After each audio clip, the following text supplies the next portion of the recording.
marche pas avec la chair. Le christianisme marche avec l'esprit. Celui qui est enfant de Dieu est conduit par son esprit.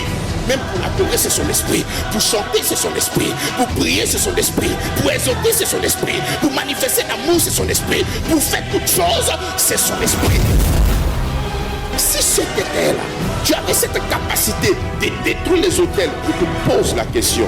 Pourquoi Jésus-Christ est venu?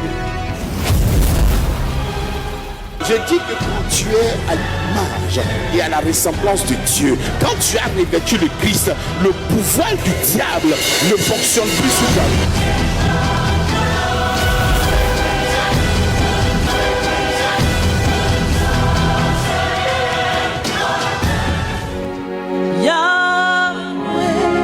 Si tu connais le chant, est-ce que tu peux monter en adoration avec le groupe musical? Chante de tout ton cœur ce matin. On va chanter ensemble. Adorons, Yahweh, Yahweh. Est-ce que tu peux chanter encore prosterné? Seigneur, nous t'adorons de tout notre cœur. Prosterné.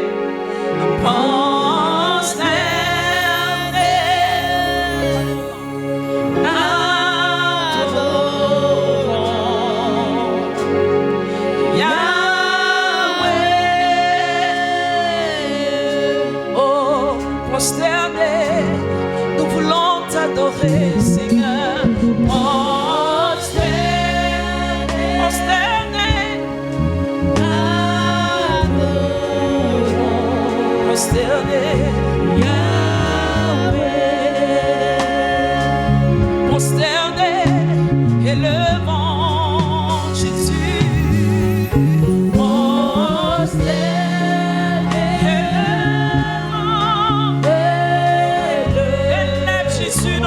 Ce matin, Jésus, oh, prosterné, élevons, prosterné, élevons, élevons Jésus, Jésus, prosterné, adorons notre Papa.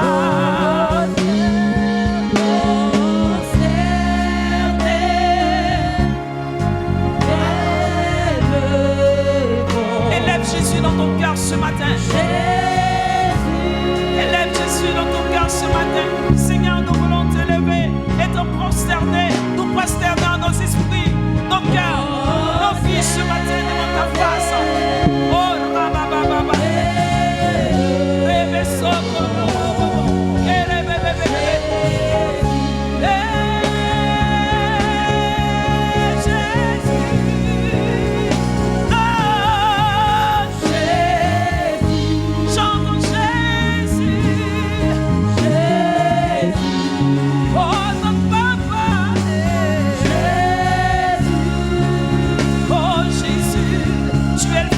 Seigneur, nous chantons Jésus. Chantons Jésus, Jésus. Oh Jésus, Jésus. Est-ce que nous pouvons dire prosterner encore? Adorons le Seigneur.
Jésus, Jésus, Jésus, tu es élevé au-dessus de tout.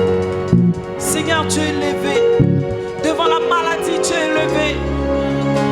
Devant les soucis, tu es élevé. Devant la stérilité, tu es élevé.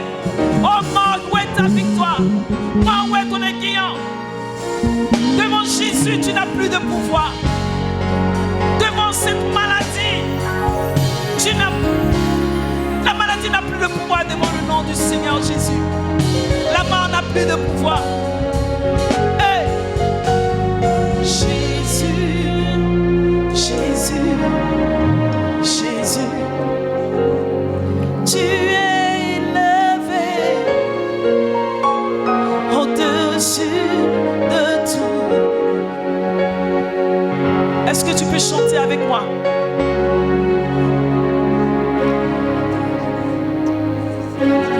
Est-ce qu'il y a de vrais adorateurs ici? Au-dessus.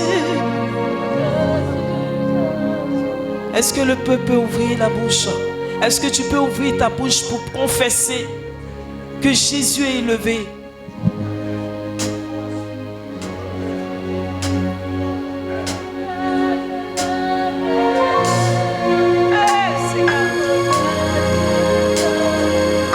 Seigneur, tu es élevé au-dessus de tout.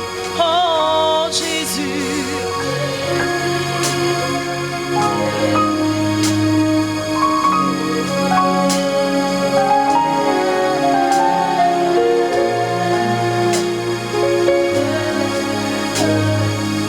Élève Jésus dans ton cœur ce matin. Oh Jésus, Jésus, Jésus, tu es au-dessus. Tu es élevé,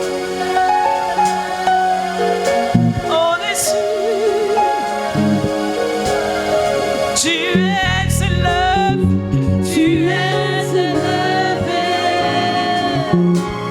au-dessus de tout. Oh, tu es élevé, tu es élevé au-dessus de tout. Tu es magnifié, tu es magnifié. Oh, au-dessus de toutes circonstances. Oh Jésus, Jésus, Jésus, Jésus, Jésus, Jésus, Jésus, tu es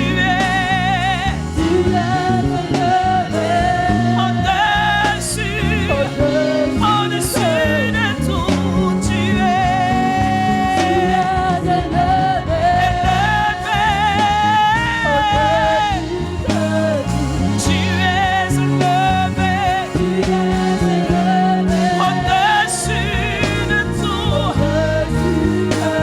Tu es élevé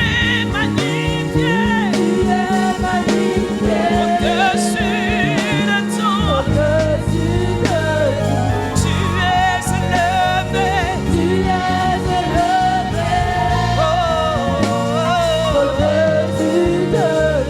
Tu es magnifié au-dessus de tout. Tu es élevé. Tu es magnifié au-dessus de tout. Tu es glorifié au-dessus de tout, Seigneur. Au-dessus de toutes circonstances, tu es élevé, Seigneur. Au-dessus de tout, au-dessus de la maladie, tu es élevé. Même devant les circonstances de la vie, tu es élevé. Tu es magnifié au-dessus de tout. Tu es acclamé. Acclame Jésus. Oh, hey. Tu es acclamé. Oh.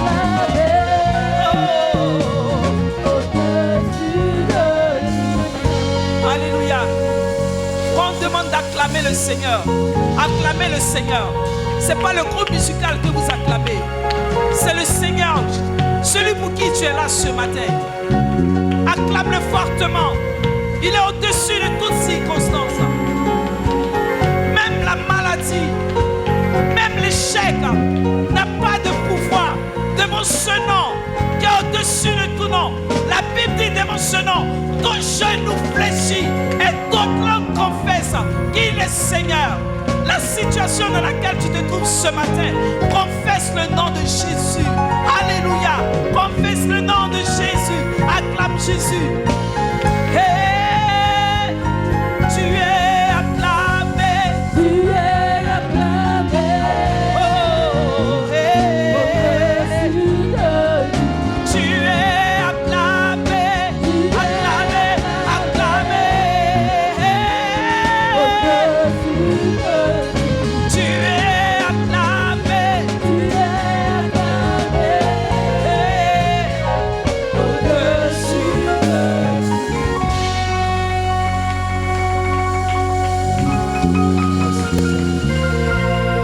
Merci, notre Dieu, notre roi. Père, je vais en ce matin te dire merci.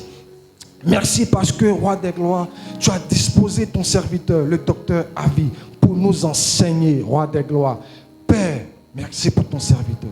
Merci au roi des gloires pour sa personne qui est agréablement bénie. Merci pour sa vie qui est aussi agréablement épanouie en ta présence. Nous te rendons grâce. Nous te disons infiniment merci pour ton règne que tu déploies à travers ton serviteur. Béni sois-tu, notre Père. Béni sois-tu, Jésus-Christ de Nazareth, dans le nom puissant de Jésus-Christ de Nazareth. Amen. Amen. Amen. Amen. On peut ovationner le Seigneur Jésus-Christ de Nazareth. Est-ce que tu peux te tenir debout? Tu vas acclamer le Seigneur Jésus-Christ pour la venue de son serviteur, le docteur Avi. Continue toujours d'acclamer le Seigneur.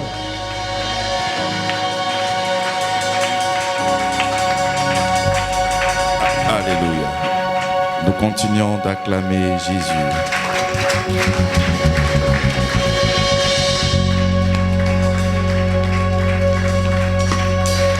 Nous acclamons son nom.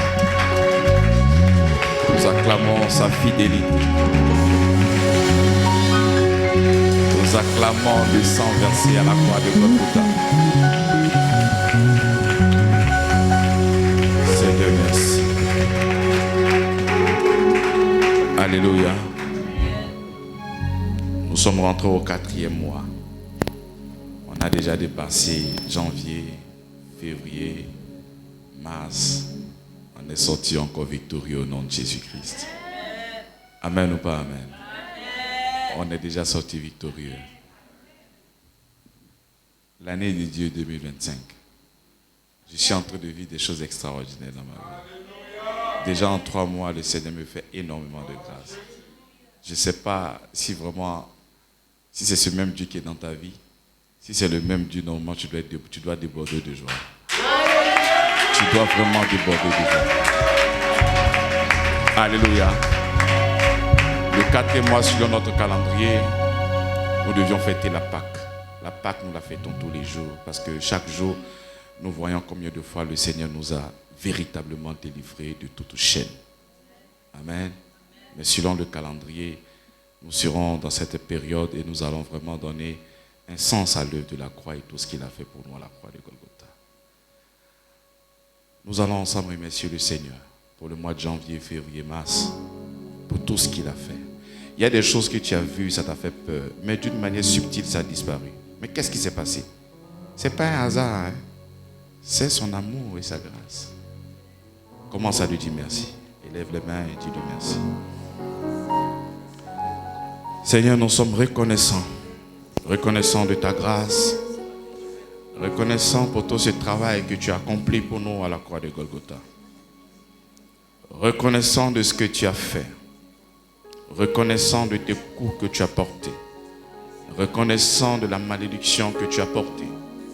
Reconnaissant ces souffrances que tu as portées. Reconnaissant tout ce que tu as fait. Humilié, chicoté, frappé. Tu l'as fait, Seigneur, pour moi.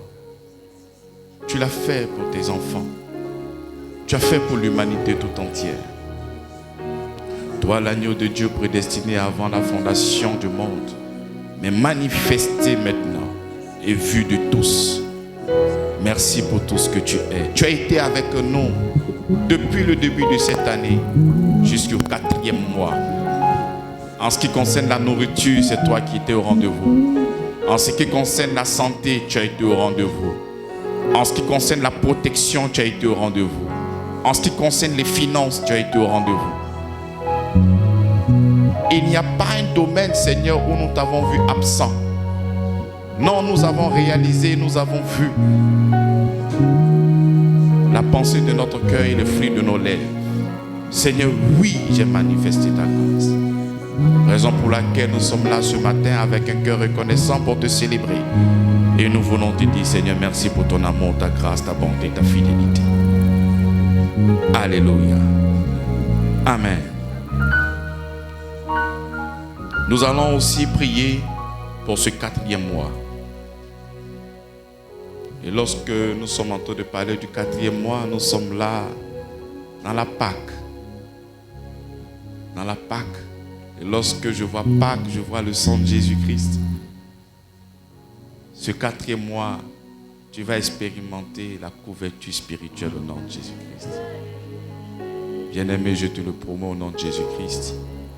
De la même manière, le sang des taureaux répandus sur le linteau a pu chasser l'exterminateur.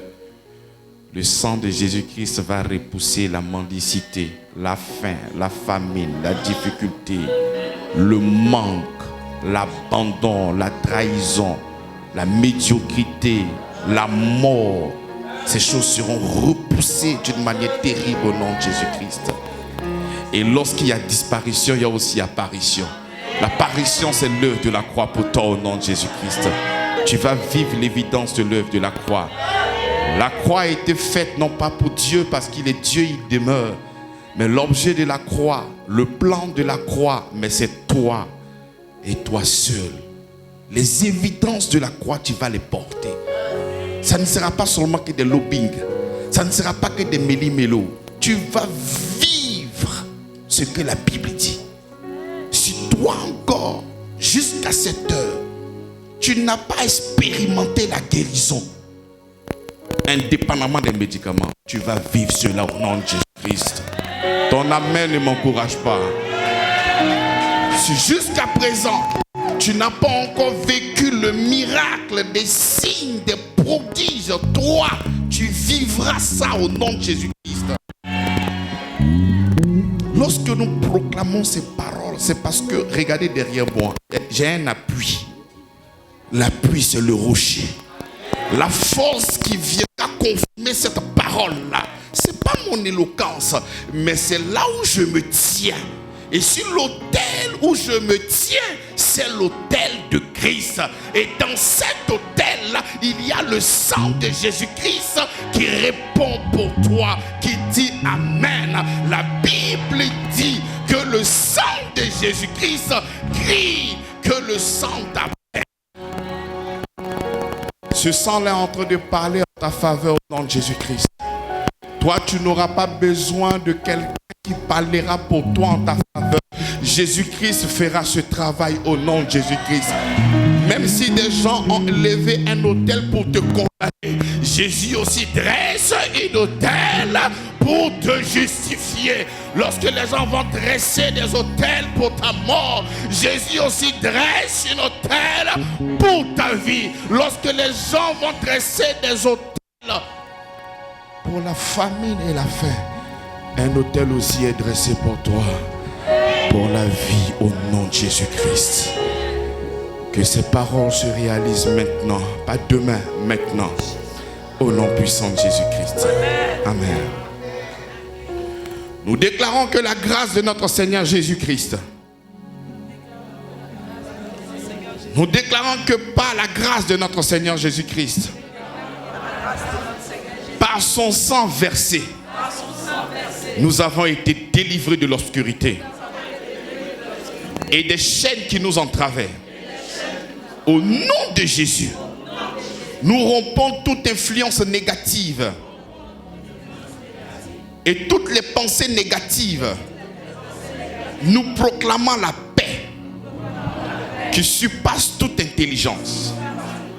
Cette paix qui me garde qui garde nos cœurs et nos esprits en Jésus-Christ. Nous choisissons de marcher dans la lumière et de vivre dans l'assurance que nous sommes libres, que nous avons été rachetés et nous avons une nouvelle identité en lui. Que chaque jour soit une célébration au nom de Jésus-Christ. Des journées où nous devons témoigner l'amour et la vérité de Christ. Nous nous tenons fermes sur l'œuvre de la croix, sur le sang versé pour notre délivrance. Je déclare donc, je ne crains rien, car tu es avec moi. Nous célébrons et proclamons la victoire que tu nous as accordée par l'œuvre glorieuse de la croix de notre Seigneur Jésus-Christ. Cette croix, symbole de souffrance et de sacrifice, est également le fondement de ma foi,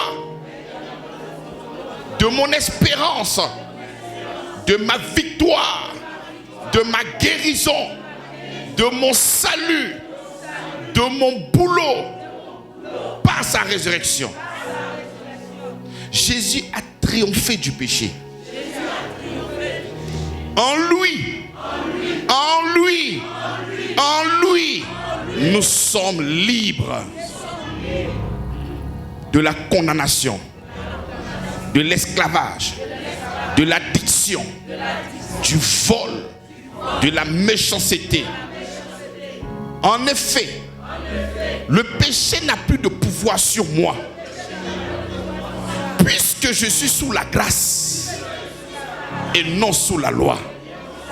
Nous pouvons marcher dans la liberté et la nouveauté de vie, sachant que notre passé est racheté et que nous sommes devenus une nouvelle création au nom de Jésus-Christ. La croix nous assure une victoire. La victoire sur la mort.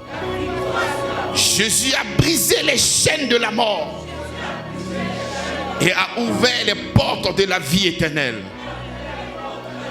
Comme il est écrit: ô mort, où est ta victoire? Ô mort, où est ton aiguillon? Ô maladie, où est ta puissance? Nous n'avons plus rien à craindre, car en Jésus, nous avons l'héritage, nous avons la vie, nous avons l'immortalité, nous avons le sozo, nous avons la vie Zoé. L'œuvre de la croix détruit aussi les œuvres du diable. Colossiens chapitre 2, le verset 15 nous dit que Jésus a dépouillé les puissances et les autorités, les livrant publiquement en spectacle, triomphant d'elles par la croix. Cela signifie que nous avons l'autorité de résister aux tentations, aux mensonges, aux attaques de l'ennemi. En Jésus, nous sommes plus que vainqueurs. Par la foi en Jésus-Christ, nous pouvons vivre dans la victoire, en assurant que chaque défi, chaque lutte peut être surmonté par la force que Christ nous donne. Je déclare: je puis tout par celui qui me fortifie. Nous sommes appelés à partager cette bonne nouvelle. Nous commissionnons à aller faire des disciples, à annoncer la victoire de Christ à toutes les nations. L'œuvre de la croix n'est pas seulement pour nous, mais pour le monde entier. Que nos vies témoignent de cette victoire et attirent d'autres vers la lumière de Christ. Nous acclamons Jésus-Christ. Nous acclamons Jésus-Christ.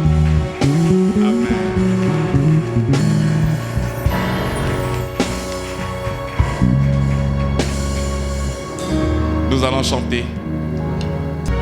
Dieu tout-puissant, quand mon cœur considère tout l'univers, créé par ton pouvoir, le ciel d'azur, les éclairs de tonnerre, l'éclair matin, tous les ombres du soir, de tout mon être, alors se lève un chant, Dieu tout-puissant, que tu es grand, de tout mon être, alors se lève un chant, Dieu tout-puissant, que tu es grand. On va les voir pour la forêt profonde, j'irai, j'entends tous les oiseaux chanter. Quand sur les monts, la source avec son onde, libre aux filles, son chant doux et léger. Mon cœur s'écrie à chaque instant, mon Dieu d'amour, Oh Dieu d'amour, que tu es grand. tu es grand. Mon cœur s'écrie à chaque instant, mon Dieu d'amour, que tu es grand. Mes grands yeux sont au sublime mystère, qu'un Dieu si grand a pu penser à moi, que son cher fils est devenu mon frère, et que je suis l'héritier du grand roi. Alors mon cœur redit la nuit le jour, que tu es bon, ô Dieu d'amour.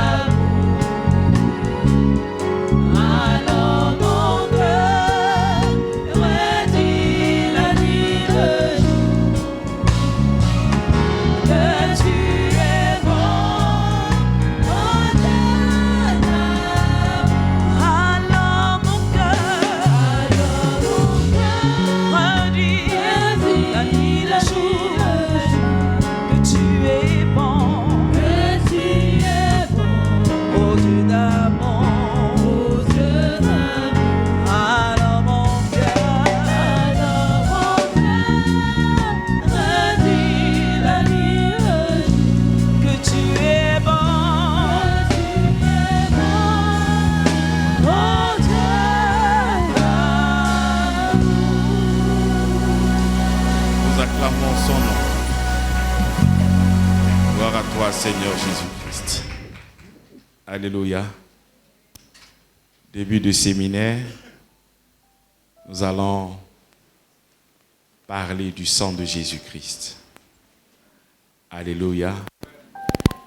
Je sais que dans nos prédications, il est toujours mentionné le sang de Jésus-Christ d'une manière ou d'une autre, de l'œuvre de la croix. Mais nous allons vraiment accorder un temps spécial sur le sang de Jésus-Christ. Quelle est la valeur spirituelle du sang? Tu sais, forcément, tu as déjà des informations en ce qui concerne le sang. Mais plus nous allons grandir dans la connaissance de ce sang-là, quelle est la valeur ça sera encore bénéfique pour nous. Très bénéfique. Très, très bénéfique. Lorsque tu vas réaliser la portée spirituelle du sang de Jésus, tu vas comprendre que chaque décision, chaque déclaration ne viendra pas seulement que de ta capacité à toi, mais la force qui va soutenir ça. En arrière-plan, tu auras la conscience du sang de Jésus qui est versé. Dans l'ancienne alliance, lorsque les Juifs venaient avec un animal pour l'expiation de leurs péchés, on prenait un animal sans défaut, un animal propre, bien, nickel. Et toi, qui es contaminé par le péché, il y a un transfert qui est fait.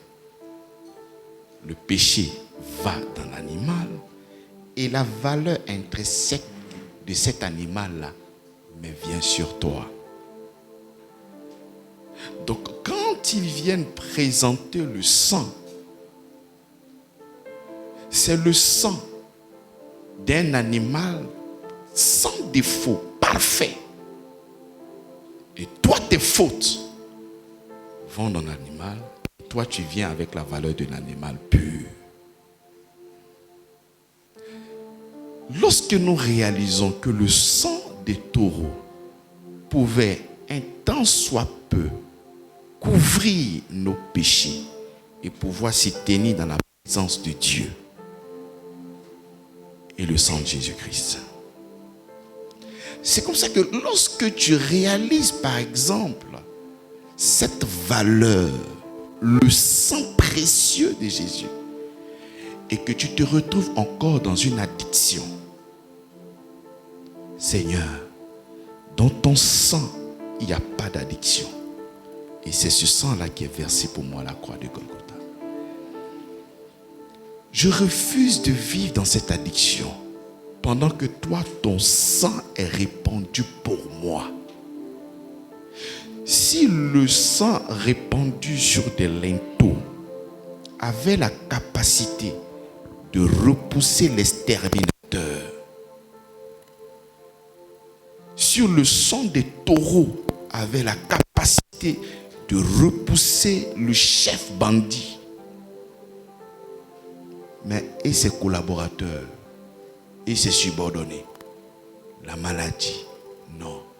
Lorsque nous réalisons que le sang a été versé, mais pour nous, bien-aimés dans la foi, tu ne peux que vivre l'héritage de notre Seigneur Jésus-Christ. Il y a un apôtre qui nous a parlé du sang de Jésus-Christ. C'est qui cet apôtre-là? L'apôtre Pierre. Regardez ce qu'il va dire.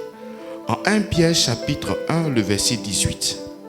Sachant que ce n'est pas par des choses périssables, par de l'argent ou de l'or, que vous avez été rachetés de la vaine manière de vivre que vous viviez, que vous aviez hérité de vos pères, mais par le sang précieux de Christ, comme un agneau sans défaut et sans tache, prédestiné avant la fondation du monde et manifesté à la fin des temps à cause de vous.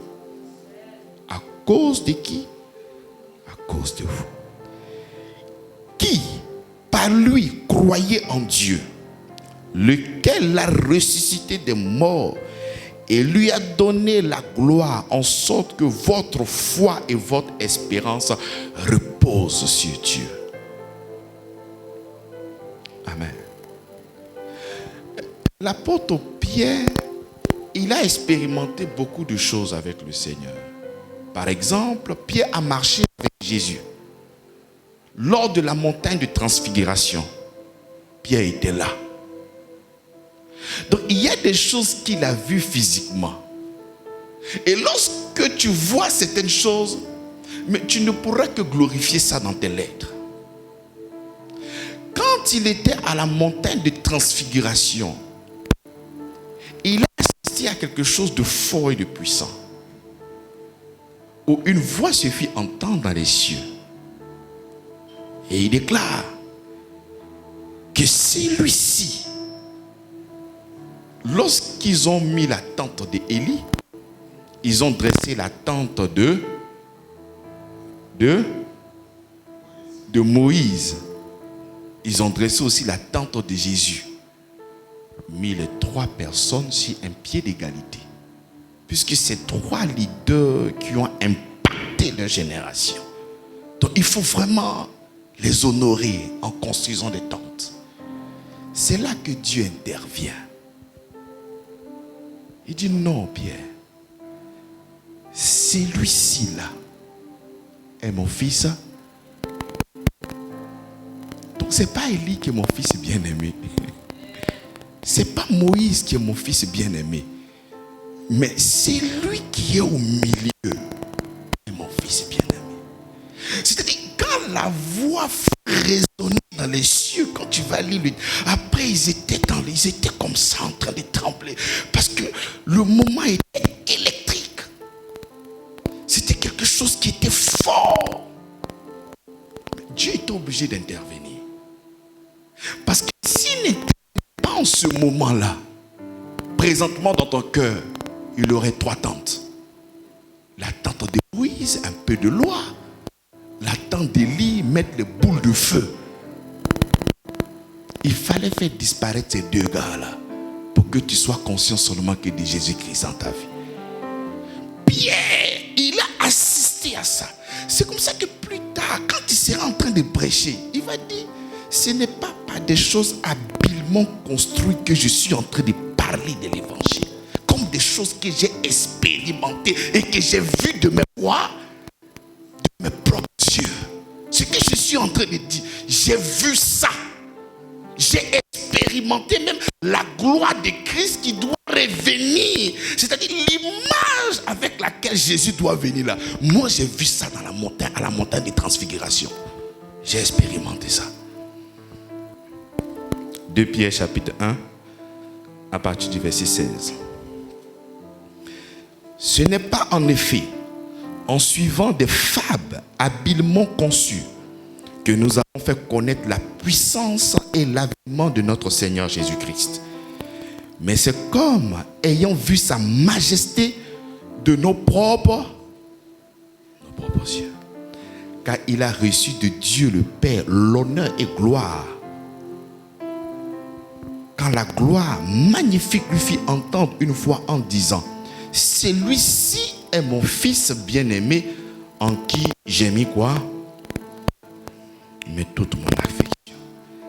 C'est ce Pierre-là qui dit et qui parle en disant, sachant que ce n'est pas par des choses périssables, par de l'argent ou de l'or que vous avez été rachetés de la vaine manière de vivre que vous avez hérité de vos pères, mais par le sang précieux de Christ, comme un agneau sans défaut et sans tache.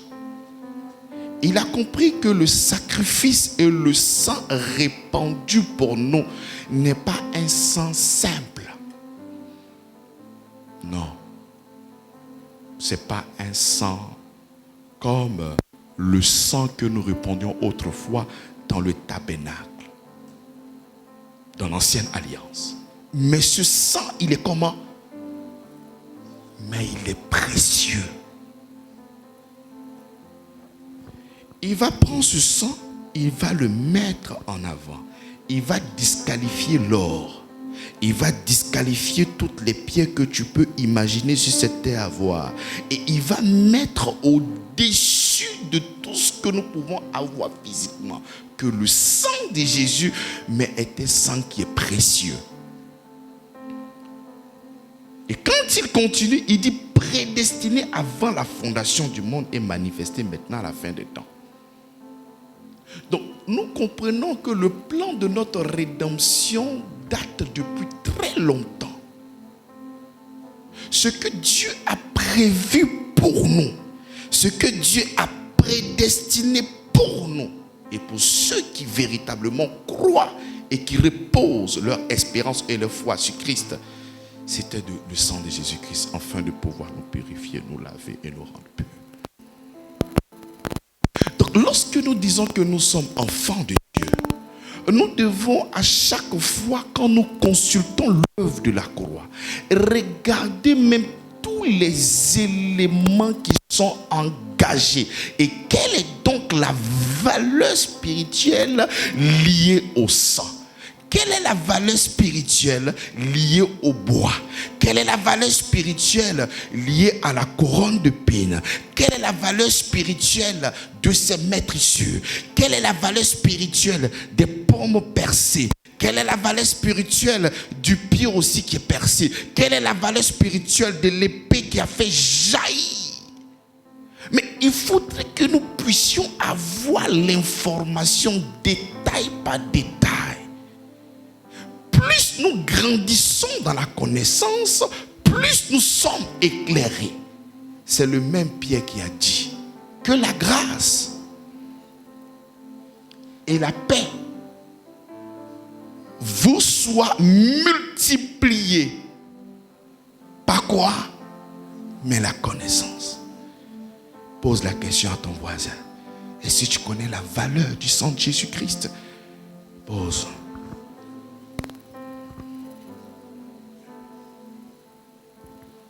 Est-ce que tu connais la valeur du sang de Jésus-Christ? Si tu n'es pas informé, bien aimé, tu ne vas pas véritablement jouir de beaucoup de choses. Il y a des gens qui sont enfants de Dieu, mais ils n'arrivent pas à être épanouis. Pourquoi? Parce que ces personnes-là ne sont pas informées.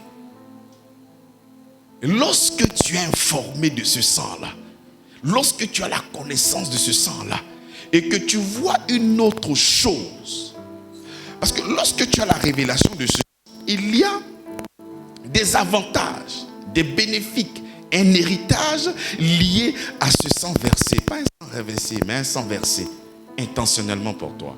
Quand tu as l'information de ça, tu t'attends à l'héritage. Parce que ma foi repose sur ce sacrifice-là. Mais quand tu n'as pas ça dans ton cœur, ta foi va se reposer sur quoi? Je sais qu'un jour ça va aller. Non, ce n'est pas un jour ça va aller. Le sang de Jésus-Christ parle mieux qu'un jour ça va aller. Le sang de Jésus-Christ parle maintenant.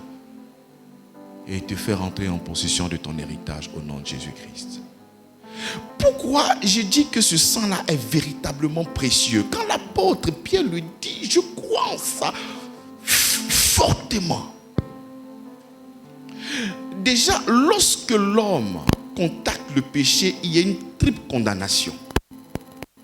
Triple condamnation.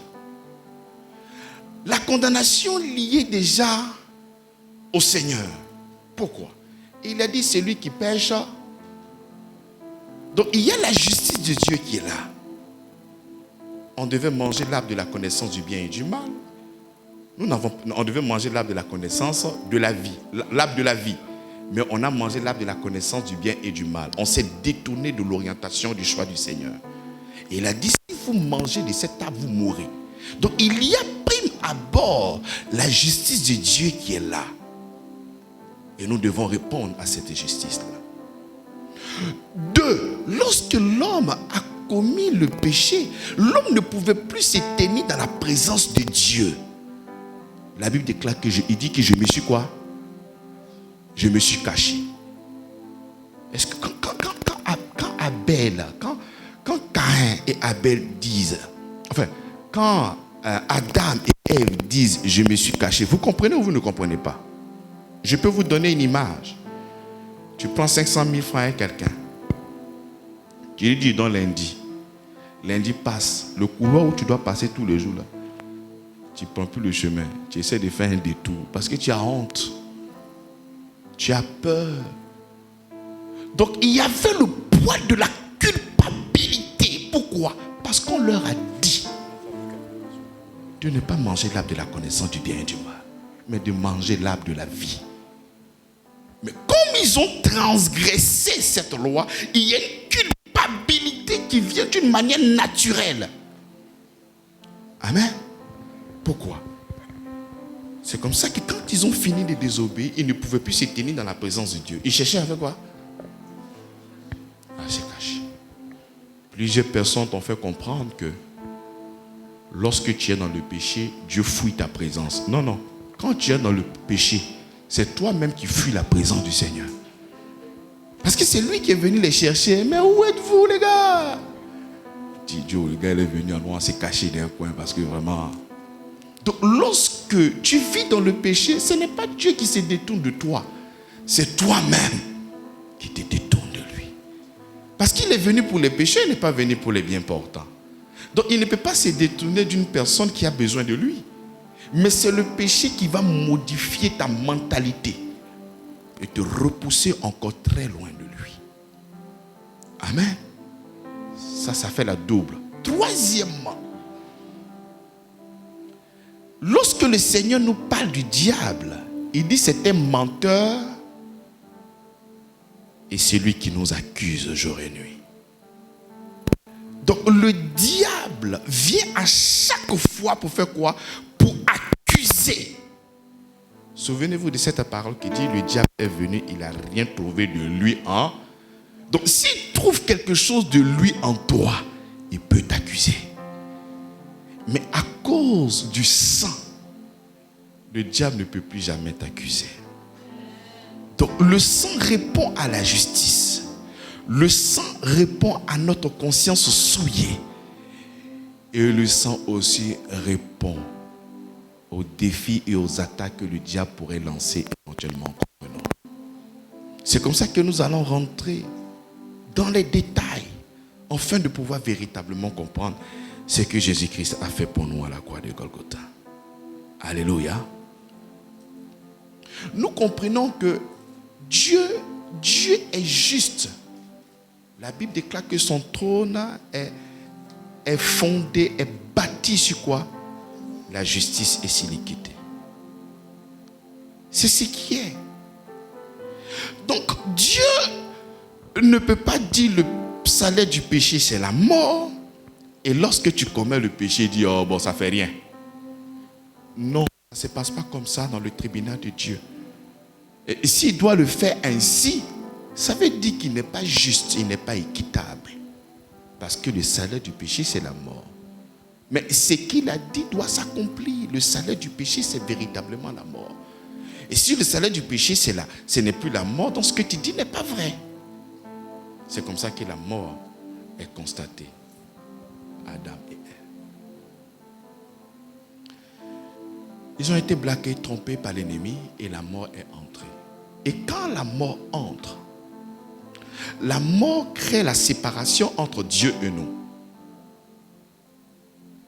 La mort crée une conscience souillée qui nous empêche même d'aller vers le Seigneur.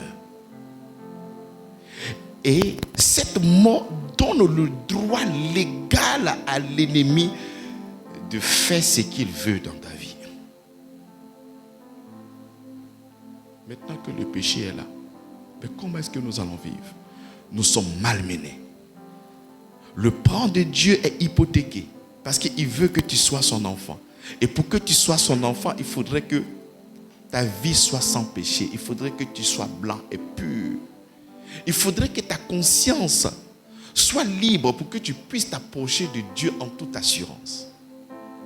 Parce que même s'il t'a pardonné, que tu n'as pas encore l'information au niveau de ta conscience, tu ne pourras pas revenir vers lui. Il aura toujours quoi? Mais cette distance. Nous prenons nos premiers textes dans Romains chapitre 3, le verset 25. C'est lui que Dieu a destiné par son sang à être pour ceux qui croiraient victime propitiatoire, afin de montrer sa justice parce qu'il avait laissé impunis les péchés commis auparavant au temps de sa patience. Enfin, dis-je, de montrer sa justice dans le temps présent de manière à être juste tout en justifiant celui qui a la foi en. Ce verset nous fait comprendre que depuis le problème qui s'est passé dans le livre de Genèse, dans le livre du commencement, lorsque Adam et Ève ont péché, il fallait régler le problème du péché. On est d'accord? Mais la Bible ici nous fait comprendre que depuis que l'homme a péché, Dieu était toujours dans la patience. Il était vraiment patient. Je reprends le texte. C'est lui que Dieu a destiné par son sang à être ceux qui croiraient victimes propitiatoires. Donc quand l'homme a péché et que la mort touche l'homme, le plan de rédemption de Dieu pour nous, c'est le sang précieux de Jésus-Christ qu'il a mis comme secours, afin de pouvoir nous délivrer, afin de pouvoir répondre à sa justice. Pourquoi? Lorsque le Seigneur nous fait comprendre que si tu manges de cet arbre, tu mourras, c'est tout ce qui sort de Dieu est éternel. Tout ce qui sort de Dieu est quoi? Donc c'est une mort qui est sans fin. C'est l'éternité. Donc pour pouvoir racheter cette malédiction-là, il faudrait aussi un sang qui contient l'éternité. C'est éternité contre éternité. Donc voilà pourquoi il ne pouvait que destiner le sang de Christ pour répondre à sa justice. Parce que quel que soit le sang que tu allais prendre, le sang n'avait pas cette capacité de pouvoir laver, purifier et répondre à la justice de Dieu. Non. Mais nous avons vu tout de suite dans le livre de Genèse, lorsque Adam et Ève ont péché, ils sont allés faire des vêtements de filles afin de pouvoir protéger leur nudité. Quand le Seigneur vient, il disqualifie les feuilles de figue, il tue un animal. Et quand il finit de tuer l'animal, il va prendre la peau de l'animal pour en faire des vêtements de peau. Le Seigneur, par cet acte, était en train de nous annoncer ce qu'il serait en train de faire en Christ. Parce que Dieu, il est invisible. Quand il dit que j'ai eu peur, je me suis caché, je vais prendre des feuilles de figue pour me cacher, ça veut dire quoi? Dieu va faire quoi toi ta nudité? Donc tu dois comprendre qu'en réalité, c'est le péché qui t'empêchait d'entrer dans la présence de Dieu. Et comme le péché m'empêche d'entrer dans la présence de Dieu, j'ai besoin de me justifier. Tu vois, quand tu as fini de voler là, on t'a rien demandé. Non, tu sais que c'est pas mon. Tu cherches déjà avec quoi? À te justifier. Afin de pouvoir tenir un temps soit peu dans ça. C'est comme ça qu'ils vont faire des feuilles de figue afin de pouvoir tenir un temps soit peu dans la présence de Dieu. Et Dieu, par ce témoignage qu'il rend, c'est vrai que tu as volé. C'est vrai que tu as manqué le but. C'est vrai que tu m'as désobéi. Mais le moyen par lequel tu reviendras dans ma présence ne sera pas par ta capacité. Ne sera pas parce que toi tu feras. Mais ça serait parce que moi je vais faire. Donc il enlève les feuilles de figue et il présente lui-même sa propre justice. Mais cette justice-là, Pierre nous a dit, manifestée vers la fin des temps. Raison pour laquelle, quand Paul ici parle en Romains chapitre 3, le verset 25, c'est lui que Dieu a destiné. Donc quand Dieu destine une chose, il ne peut pas encore disqualifier ce qu'il a dit en prenant une autre chose. Donc s'il a déjà destiné le sang de Christ pour notre rédemption, le sang des taureaux ne peut plus jouer le rôle de la rédemption. Le sang des taureaux ne peut plus donc effacer les péchés. Mais dans la marche jusqu'à ce que cette prophétie soit accomplie, le Seigneur nous a parlé tantôt d'une manière, tantôt d'une autre. C'est comme ça qu'il était en train de nous enseigner et nous éduquer. Comment est-ce qu'il allait faire pour notre rédemption? Par le sang. Donc lorsque nous regardons la loi, nous regardons l'Ancien Testament, c'est l'ombre des choses à venir. Donc quand nous prenons soit les tourterelles, les pigeons, comme on appelle les taureaux, pour aller faire l'expiation des péchés, ce n'est pas que le sang des taureaux, le sang des boucs ou les tourterelles ont donc cette capacité de pouvoir pallier à ton problème. Rien. C'est une éducation que le Seigneur est en train de te donner pour te montrer son plan de rédemption qui est en train de venir. Est-ce que vous comprenez ce que j'ai en train de dire? Donc le Seigneur montre à ce peuple-là, voici ce que je vais faire. Donc pendant tout ce temps, depuis que Adam et Ève ont péché, est-ce que vous voyez combien de fois Dieu est patient? Il appelle ça le temps de sa patience. Pourquoi? Parce qu'il avait déjà réservé le plan de secours pour toi. Donc pendant tout ce temps-là, il n'y avait aucune chose qui avait répondu encore à sa justice. Mais il patientait. Et regarde combien de fois Dieu est patient en ce qui concerne ta bénédiction. Regarde combien de fois Dieu a été patient, malgré qu'il y a des moyens pour te condamner et exterminer toutes choses. Mais il patiente.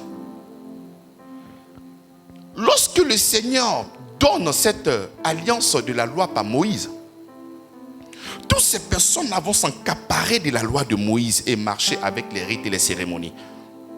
Alors que c'était l'ombre des choses à venir. Et toutes ces personnes-là se sont cantonnées sur le sang des taureaux et des boucs, afin de pouvoir avoir leurs péchés comment? Pardonnés. Mais tout qu'on fait, c'est ça qui marche. Avant d'aller faire la guerre, on fait le sacrifice. Dès que le Seigneur valide, c'est propre. Même le souverain sacrificateur, quand il rentre dans la tente d'assignation avec l'animal, avec le sang, dès qu'il revient, qu'il sort, ça veut dire que Dieu a validé. Donc ça veut dire que Dieu prend part. Mais au sacrifice des boucs et des taureaux, c'est comme ça que c'était difficile pour eux de croire que c'est en Jésus-Christ que nous avons le pardon des péchés. Mais tu ne peux pas venir nous dire ça, parce qu'avant que Jésus-Christ vienne, mais nous on avait le pardon de nos péchés. Avant que Jésus-Christ vienne, mais le Seigneur nous pardonnait. Lui et moi, on est d'accord. C'est lui qui nous a bénis, c'est lui qui fait ci, c'est lui qui fait ça. C'est lui-même qui nous a montré même l'animal qu'on doit faire, comment est-ce qu'on doit prescrire. C'est comme ça que Hébreu, qui est le livre de l'Alliance, va nous dire en Hébreu chapitre 10, le verset 4, car le sang des taureaux et le sang des boucs ne peuvent pas ôter le péché. Donc voici la révélation, l'épignosis de tout ce qui était caché depuis longtemps. Ce mystère caché est maintenant révélé pour dire, en réalité, tous ces sacrifices que vous étiez en train de faire là, en réalité même, ça ne me disait absolument rien. C'était de la peau de père et pépère. C'est un sacrifice atonique, un sacrifice sans force, sans puissance, rien, vide, flasque. Mais ce qui maintenait notre relation, c'était moi, mon amour. C'est ça qui maintenait. Et non pas le sacrifice que vous faisiez à chaque fois. Le sacrifice que moi, Dieu, j'ai destiné pour ma justice, ce n'est pas le sang des boucs. Ce n'est pas le sang des taureaux. Ce n'est pas des tourterelles. Le sang que j'ai destiné, mais c'est un sang pur. Un sang sans péché. Mais le sang même de Dieu. Dieu n'a pas de corps. Dieu est immatériel. Donc le plan de la rédemption devient compliqué parce que comment est-ce que nous allons avoir un sang mais éternel? Comment? Comment est-ce que nous allons voir un sang pur sans défaut? David dit que tu as été conçu dans le péché. C'est-à-dire ta conception même est faite dans le péché. Ton arrière-plan est le péché de par la désobéissance d'Adam et Ève. Donc toi-même, tu es déjà disqualifié. Quelles que soient les bonnes œuvres que tu pourras mettre en avant, ton sang n'est pas qualifiable pour faire le sacrifice ultime. Ton sang n'a pas cette capacité d'agir dans le temps et dans l'espace. Parce que l'éternité se trouve seulement quand Jésus. Est-ce que vous comprenez? Le sang peut être des boucs, peuvent te donner une sécurité peut-être d'1 année. Parce que dans ce sang, il n'y a pas d'éternité. Peut-être encore le sang des êtres humains peuvent te donner peut-être 3 ans ou 4 ans. Mais le sang qui peut rester éternel, mais c'est le sang seulement que de Dieu. Parce qu'il n'y a que d'éternel Dieu et Dieu du seul. Mais comment Dieu aura-t-il un sang? Mais ce n'est pas possible. Dieu est immatériel. Comment est-ce qu'il aura un sang? C'est comme ça que la Bible déclare que la parole est Dieu. Elle s'est fait chair et elle a habité parmi nous.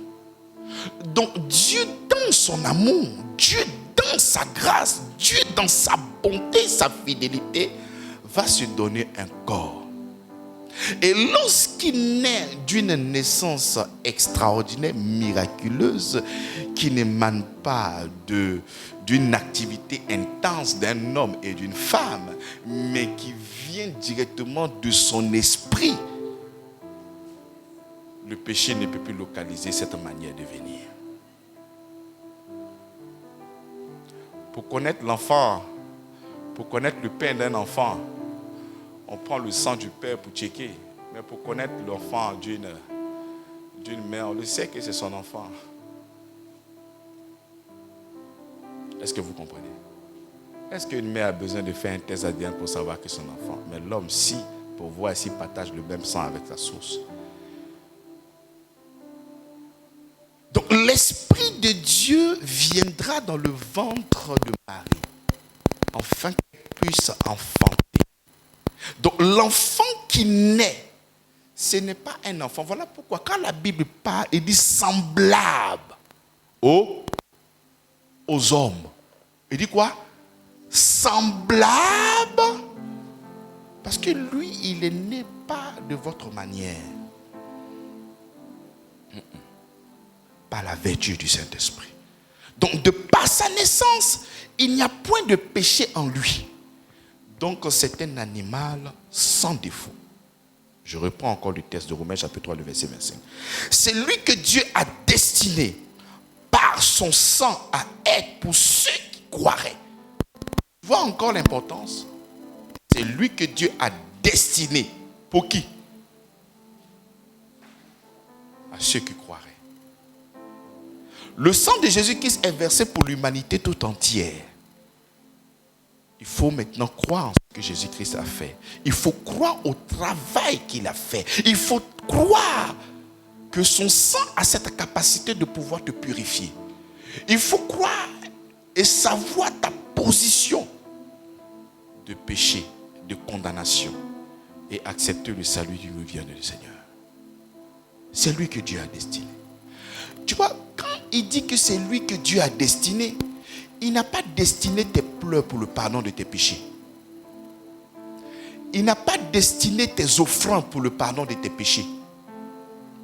Il n'a pas destiné tes sacrifices pour le pardon de tes péchés. Il n'a pas destiné ta sincérité pour le pardon de tes péchés. Il n'a pas destiné le confessionnal pour le pardon des péchés. Il n'a pas destiné ta capacité à venir voir un cas, oui, j'ai péché, rencontre ton péché, va, tes péchés te sont... Non, c'est pas ça qu'il a destiné. Donc, lorsque nous sommes en train de parler du sang dans la Bible, le sang de Jésus-Christ est lié à quoi? Au pardon de nos péchés. Le sang de Jésus-Christ est lié à quoi? À la justice de notre Seigneur. Le sang de Jésus-Christ est fait pour ça. Donc, si nous savons, si nous croyons et nous acceptons la vérité de l'évangile qui nous fait comprendre que le sang a pour un seul but. Quel est le but? Pardonner nos péchés. On ne peut pas aller prendre une autre chose afin de pouvoir régler le pardon du péché. Est-ce que je me comprends? Est-ce que je me fais comprendre? La Bible n'a pas dit qu'il a destiné ta manière de voir, mais c'est son sang qui l'a destiné. Disons, c'est lui que Dieu a destiné par son sang à être pour ceux qui croiraient victime propitiatoire. afin de montrer sa justice parce qu'il avait laissé impunis les péchés commis auparavant au temps de sa patience, afin, dis-je, de montrer sa justice en temps présent, de manière à être juste tout en justifiant ceux qui ont la foi en Jésus-Christ. Donc moi, quand je reçois la parole du Seigneur, quelle est donc cette parole du Seigneur que je reçois? En d'autres termes, l'évangile. Mais quel est cet évangile? La bonne nouvelle. Mais quelle est cette bonne nouvelle? Jésus-Christ qui est pur, sans faute, destiné, envoyé par Dieu, afin de pouvoir porter l'ensemble de tous nos péchés. Est-ce que je crois en cela? Si oui, je ne peux plus me considérer comme étant un pécheur. Pourquoi? Parce que je crois et je confesse que Jésus-Christ et son sang répandu pour moi à la croix de Golgotha répond à la justice du Seigneur, répond à la rémission de mes péchés, répond à la rédemption. Voici le contenu en ce qui concerne la foi liée à l'œuvre de la croix. Voici le contenu lié au sang précieux de Jésus-Christ. Je le dis pourquoi? Parce que plusieurs d'entre nous, nous parlons du sang de Jésus-Christ, mais nous n'avons pas l'information. La preuve. Seigneur, je bois ton sang, je bois ton sang, je bois ton sang, je bois ton sang, guéris-moi. Dieu n'a pas destiné son sang pour que tu puisses boire. Seigneur, je prends ton sang, je me pommade, Seigneur, je me pommade sur les boutons qui sont sur mon corps qui viennent de sortir, je me pommade. Dieu n'a pas destiné son sang pour que tu puisses faire de ça une pommade. Je prends le sang, je le répands sur les linteaux de ma maison, je répands sur les manteaux. Ça, c'était une éducation qu'il était en train de nous montrer dans l'Ancien Testament. Le sang de Jésus-Christ n'est pas venu pour que tu puisses prendre pour le répandre chez toi à la maison sur ton mur. Non. Le sang de Jésus-Christ n'est pas venu lorsque tu veux aller déployer tes dossiers. Je verse le sang de Jésus. Je verse le sang de Jésus. Je comprends ce que tu es en train de dire. Mais en ce qui concerne notre besoin, le Seigneur n'a pas donné que son sang. Il a donné son nom. C'est son nom qu'il a donné. Donc pourquoi engager le sang et ses eaux? Tu ne veux pas de ses eaux. De son sacrifice, tu ne veux pas. Mais pourquoi sélectionner? Si j'appelle quelqu'un qui vient ici, il va venir avec ses cheveux, son costume, tout ce qu'il a sur lui pour venir devant moi. Mais ce n'est pas son sang qui va venir. Voilà pourquoi le nom que le Seigneur nous a donné, c'est le nom de Jésus. Lorsque nous ne comprenons pas, on va chercher comme des féticheurs. Comme dans le monde occulte, on travaille beaucoup avec le sang. Donc moi aussi, quand je vais prier, je vais commencer à invoquer le sang.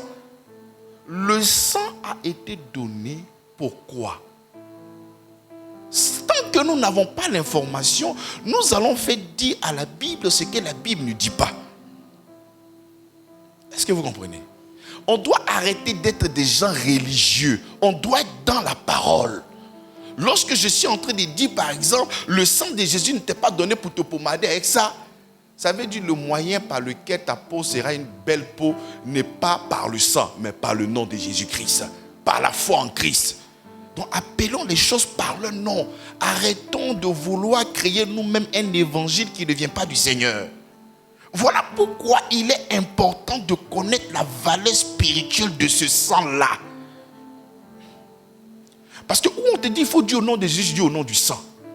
Je comprends quelle est la valeur spirituelle du sang. Je sais que le sang vient pour purifier. Et parce que nous sommes purifiés, nous avons donc accès à Dieu. Et parce que nous avons accès, nous avons toute la bénédiction. Amen. Est-ce que vous comprenez? Donc de montrer sa justice du temps présent de manière à être juste tout en justifiant celui qui a la foi en Jésus-Christ. Donc quand nous avons la foi en Jésus, nous savons que le sang qui est versé, c'est le sang de qui? Il y a une valeur spirituelle liée directement au sang. Lorsqu'on parlera des coups, il y aura aussi des valeurs liées au cou. Lorsqu'on parlera de la croix, il y aura aussi des valeurs liées à la croix. Mais lorsque nous sommes en train de parler du sang, pasteur, mais quelle est la valeur spirituelle du sang versé pour moi à la croix de Golgotha? C'est pour la rémission de tes péchés. Il n'y a pas un point d'honneur dessus. Voilà pourquoi tous qui croient même au Seigneur Jésus-Christ se considèrent toujours comme des pécheurs. Pourquoi? Mais parce qu'ils ne savent pas encore ce que le sang de Jésus-Christ a fait dans leur vie. Ils parlent d'une manière superficielle. Voilà pourquoi il y a encore des gens qui confessent le nom de Jésus en toute sincérité, mais qui pleurent toujours pour le péché. Qui se lamentent toujours à cause du péché. Qui ont le poids de la culpabilité. Des gens qui disent qu'ils sont réconciliés avec le Seigneur, mais qui ont peur de venir à l'église. Dieu est sûrement peut-être en colère contre moi. Si jamais j'arrive comme ça, Dieu va me faire du mal parce que j'ai péché contre lui. On va même plus loin. Où on te dit que si tu as péché, ne mange pas la Sainte Seine. Ne bois pas le sang. Mais pourquoi le sang? Le sang, c'est pour les pécheurs. C'est pour ça qu'il donne ce sang, pour la rémission de nos péchés. Maintenant, si on te dit, toi, parce que tu as péché, il ne faut pas boire le sang. Parce que tu as péché, il ne faudrait pas rester en contact avec le sang. Mais quel est donc le salut pour ces pécheurs? On te demande d'être saint avant de venir boire. Mais si je suis saint, mais pourquoi je bois? Avant de boire, est-ce que tu n'as pas péché? J'ai péché. D'accord. Il faut régler ton problème du péché et tu vas venir boire. Mais si j'ai fini de régler mon problème du péché, mais j'ai besoin du sang, pourquoi? Mais ça, c'est la religion qui nous a conduits dedans. Et c'est comme ça que nous nous donnons une vie disciplinaire. Ah là, non, cette semaine-là, il n'y a rien fait, je suis saint. Non, il n'y a rien, je suis saint. Non, il peut aller boire le sang, il n'y a pas de problème. Donc, si toi tu as la sainteté en dehors du sang que Dieu a destiné, mais c'est que le sang n'a plus d'importance pour toi. Le sang n'a plus d'importance pour toi. En fait, c'est ce que tu es en train de dire. Les gars, la foi, ce n'est pas de la blague. La foi est liée à l'œuvre de la croix. La foi est liée à ce que Jésus-Christ a fait. Donc, moins tu considères ce que Jésus-Christ a fait, j'aimerais te dire que tu n'es pas dans le domaine de la foi. Le problème avec toi, tu dis, hey, Seigneur, donne-moi une grande foi. Mais la Bible dit, celui qui a la foi comme un grain de sévéné, dira à ces montagnes, lève-toi et elle obéira. Donc, le problème ne se retrouve pas dans la dimension de la foi, mais la dimension de la connaissance. Parce que si tu n'as pas la connaissance, tu n'as pas la foi. La foi ne peut que naître par rapport à la connaissance que tu as du Seigneur Jésus-Christ. Donc, quelle est la connaissance que tu as de lui? Mais si tu n'as pas la connaissance, tu n'as pas la foi. La matrice de la foi, c'est la conscience, c'est la connaissance que nous avons de notre conscience. C'est là-bas que la foi naît. La foi ne s'enseigne pas. C'est Christ qui a enseigné. Et la foi naît directement dans le cœur des gens. Donc, voici que l'homme a péché depuis Adam et Ève, traversé toutes ces générations-là jusqu'à là où Jésus est né. Le péché n'avait pas encore trouvé sa solution. Raison pour laquelle, quand tu vas demander à Romains, chapitre 5, il dit la mort a régné sur tous les hommes. Amen ou pas amen? Il a régné ou n'a pas régné? Mais lorsque Jésus-Christ vient traverser la mort et ressort victorieux par sa résurrection, il a mis une fin à la mort. Parce que la mort a pu trouver son aîné qui s'appelle la résurrection. Donc la mort ne peut plus aujourd'hui nous terrifier. La mort aujourd'hui n'est plus un problème pour nous. La mort ne devrait plus jamais être un problème pour toi, bien-aimé dans la foi. Nos parents qui ont existé il y a des années lointaines, ces parents-là ont subi soit des épidémies comme la malaria. Il n'y avait pas de médicaments. Il n'y avait pas de protocole. On ne connaissait même pas la maladie. est-ce que les gens ne mourraient pas? Les gens mouraient. Pourquoi? Parce qu'on ne sait pas c'est quoi. Ce qu'aujourd'hui tu appelles palu. Autrefois, ça tuait nos parents. Pourquoi ça les a tués? Il n'y avait pas de remède. Il n'y avait pas de remède, bien-aimé, dans la foi. Donc ils ne pouvaient que mourir. Mais l'OMS a fait sortir le médicament du palu. Mais est-ce qu'aujourd'hui nous parlons du palu comme avant? On parle maintenant de la solution. Les médicaments me coûtent souvent 1800, 2000. Tu n'as pas lu, oh, ton corps titille un peu, non? Si ça titille un peu, tu as un peu de couverture, oh, c'est pas lui, va penser et puis tu es guéri. On ne peut plus parler, on ne peut plus être des grands journalistes de la malaria ou du paludisme. Pourquoi? Mais parce qu'on a trouvé la solution. Aujourd'hui, on ne peut plus parler de la mort. On ne peut que parler de la vie. Pourquoi? Parce que la mort a trouvé sa solution. Sa solution, c'est la vie. Et sa vie, c'est Jésus-Christ. Donc, lorsque on peut dire, mais pourquoi cette communauté-là ne parle pas du péché, ne parle pas de la mort? Mais nous parlons et nous sommes des journalistes de la solution. La Bible déclare que nous sommes ambassadeurs du Christ. On n'est pas ambassadeurs de la mort. On n'est pas ambassadeur de tout ce qui est mauvais. On est ambassadeur de Christ. Pas du ministère de la condamnation. Mais le ministère de quoi? De la réconciliation. Donc nous cherchons à réconcilier. On ne cherche pas à taper sur le système des gens. On cherche à réconcilier. Et nous réconcilions les gens comment? Mais par l'œuvre de la croix. Donc bien aimé, ce premier angle, parce que j'ai parlé de triple condamnation. Le premier angle qui est la justice de Dieu. Le sang de Jésus, lorsqu'il est versé, il est versé afin de pouvoir répondre à ta justice.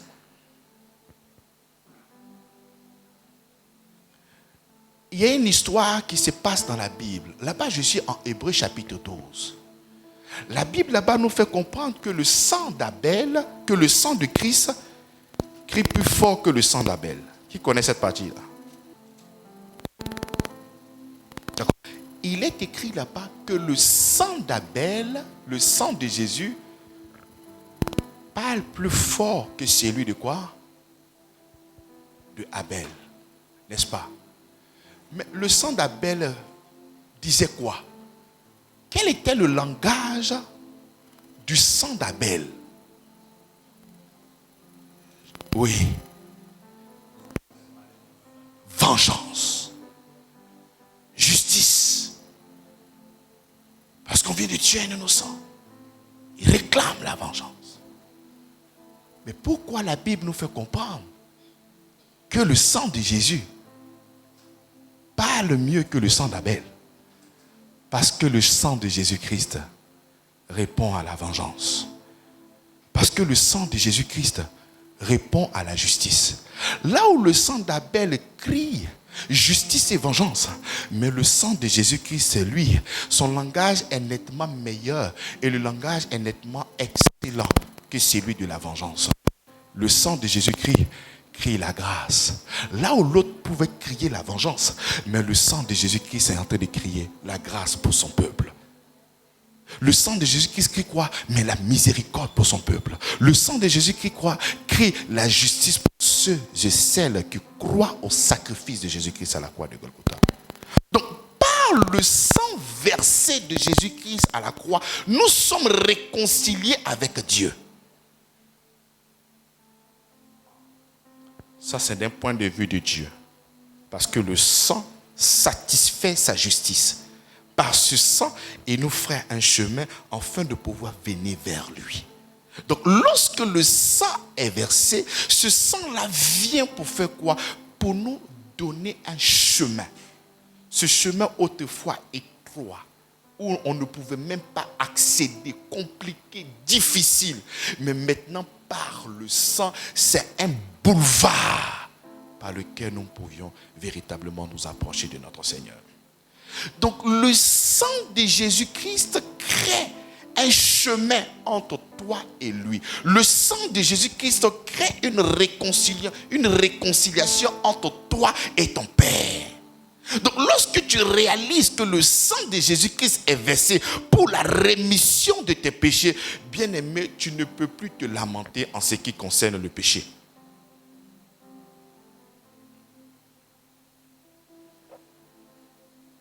Tu ne peux plus te lamenter en ce qui concerne le péché. Impossible.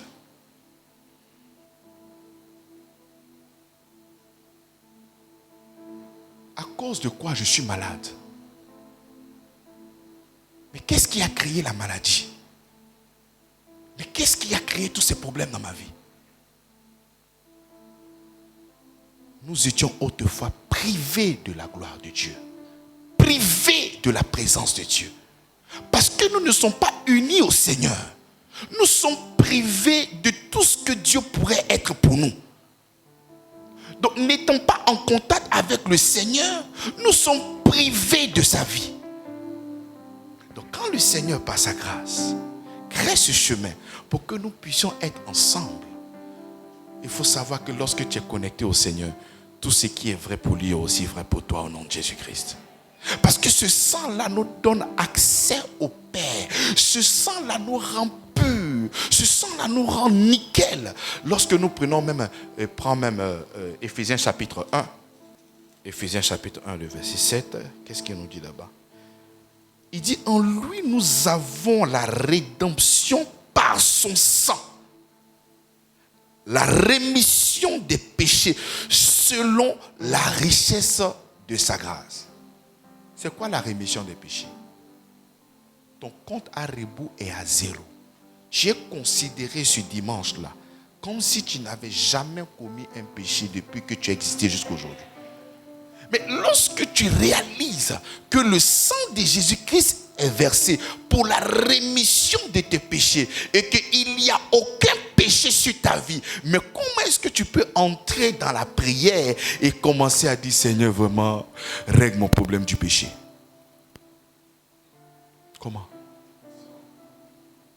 Si tu réalises que effectivement le sang de Jésus-Christ est versé pour la rémission de mes péchés, la rémission des péchés veut dire quoi? Tu es considéré comme une personne qui n'a point péché. Donc si je considère que moi, je n'ai aucun péché, mais pourquoi entrer dans la présence de Dieu et avoir la conscience du péché? Je ne peux que avoir la conscience de ce qu'il a fait pour moi au lieu d'avoir la conscience du péché. On n'a pas la conscience du péché. Nous avons la conscience de l'œuvre de la croix. C'est ce qui nous pousse à entrer en prière et à adorer. Ah Seigneur, merci pour ta grâce. Et le sang de Jésus-Christ est venu nous nettoyer, purifier. Chose que, avec tous mes efforts, ma capacité, tout ce que je pouvais engager, mais je n'ai pas pu avoir cette possibilité d'avoir mes péchés me pardonnés d'une manière totale. Mais grâce à ce que tu as fait, je viens pour exalter ton œuvre à la croix. Je viens pour exalter ton sang versé pour nous, pour la rémission de nos péchés. Là où je parle, je n'ai aucun péché. Raison pour laquelle nous pouvons proclamer que nous sommes justes devant le Seigneur. Étant donc justifiés par quoi? Mais par la foi. Mais la foi en quoi? Mais au sang de Jésus-Christ. Parce que j'ai le témoignage dans mon cœur que le sang de Jésus-Christ a fait quoi? A effacé l'acte et les ordonnances qui subsistaient contre moi. Donc j'ai ce témoignage-là dans mon cœur. C'est ça qui est la foi. Mais quand on dit à quelqu'un qui dit qu'il est chrétien, ça fait peut-être 60 ans. Ah, moi, je ne suis pas saint. Hein? Vraiment, il doit régler mon problème du péché. Tu peux me demander à quelqu'un à l'église, ça fait 60 ans. Qu'est-ce que toi tu veux? Et vraiment, si Dieu pouvait m'accorder le paradis, vraiment, ça serait une bonne chose. Hein? Bon, toi, tu as fait 60 ans à l'église et toi, tu veux aller au ciel. Donc, toi où tu es, tu n'es pas encore au ciel. Maintenant que toi tu veux, tu prends ton ticket pour aller au ciel. Mais le ciel là, c'est pour ses enfants. C'est pas pour les intrus. Parce que toi tu es un intrus. Parce que les enfants de Dieu, non, ils ne cherchent pas le ticket. Parce que le ticket est déjà en eux. Donc si toi tu es en train de chercher le ticket, ça veut dire que tu ne fais pas partie, tu es un intrus. Donc tu ne peux pas vouloir réclamer des choses qu'il nous a déjà données parce que c'est là le contact de notre vie chrétienne. Comment je peux proclamer que je suis enfant de Dieu et en même temps proclamer que je suis pécheur? Expliquez-moi les mathématiciens, je n'arrive pas à comprendre, aidez-moi. Est-ce que tu es en train de me dire que tu as deux papas? Ton premier papa, c'est le diable. Et ton second papa, c'est Dieu. Maintenant, dis-moi entre les deux, qui est ton vrai père? Parce qu'il y a toujours le vrai père. Le vrai père, c'est celui que tu portes en toi. Donc si tu es pécheur, c'est que ton père, c'est qui? C'est le diable. Tu trouves des gens, non, moi je suis pécheur, mais je suis enfant de Dieu. Non, les deux ne fonctionnent pas ensemble. Mais étant donc justifié par la foi. Quand tu es justifié par la foi, tu es comment? Mais je suis juste. Je suis juste, tout simplement. Tu dis non. Mais cette justice, ça vient comment? Il dit, étant donc justifié par la foi. Je ne suis pas justifié par mes œuvres. Mais si vous voulez réduire le pardon de Dieu à ta capacité à réciter tes péchés ou à écrire tes péchés, dis-moi si tu as un problème d'Alzheimer, comment tu fais? Si tu veux réduire le pardon de Dieu par ta capacité à te souvenir de tous tes numéros que tu as faits et les coups que tu as loupés dans ton esprit. Et il y a le combat que tu as fait, tu as oublié. C'est quand tu revois, mais tu dis, hé, tu fais comment? Ah non, en réalité, je demande pardon et puis pour ceux que j'ai omis. Ah, donc si tu sais que tu peux oublier, il faut véritablement te concentrer sur lui et lui seul parce qu'il n'y a pas de stabilité en toi. Tu confesses toujours des péchés que toi tu connais. Donc tu as la conscience. Mais nous sommes en train de parler de 613 lois. Est-ce que tu connais les 613 lois? Est-ce que tu connais les 613 lois? Donc si tu ne connais pas les 613 lois, tu ne peux pas donc confesser les impairs liés aux 613 lois. S'il y a déjà 5 choses que tu as dans ton esprit, mais ce sont les 5 choses à ce moment que tu ne pourras que dire, ah Seigneur, il fait ci, il fait ça, ma fille a compris, mon fils a compris. Mais et les autres là? Parce que ce n'est pas parce que tu ignores que ça n'existe pas. Donc quand tu ignores, donc tu penses que Dieu va laisser parce que toi tu ignores. Même ici en Côte d'Ivoire, on est censé ignorer là. Mais la loi, elle est dure, mais c'est la loi. Donc tu vas dire non, ah, non, mais tu peux aller prendre, c'est dans l'huile de Lévitique, tu vas aller bosser ça par cœur, il n'y a pas de problème. Les 613. Et quand tu finis de bosser maintenant, je prends ta main et puis je vais avec toi maintenant à l'évangile. Où le Seigneur aussi dit, c'est ce que Moïse vous a dit, que tu as récité, tu as bien fait. Maintenant, je vais monter encore un toit. Si tu as pensé, il a dit que si tu vas à la femme de quelqu'un, tu as fait non, il n'y a pas de problème, c'est vrai. Maintenant, moi, il vient compléter. Si tu as vu le mouvement, tu as dit, c'est bouclé. Tu as fait. Maintenant, tu fais comment?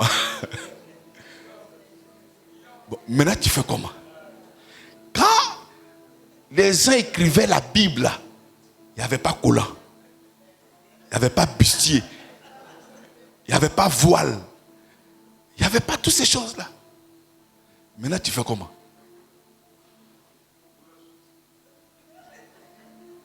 Comment tu fais? Jacques prend ma main encore, il dit, pasteur Abi, allons.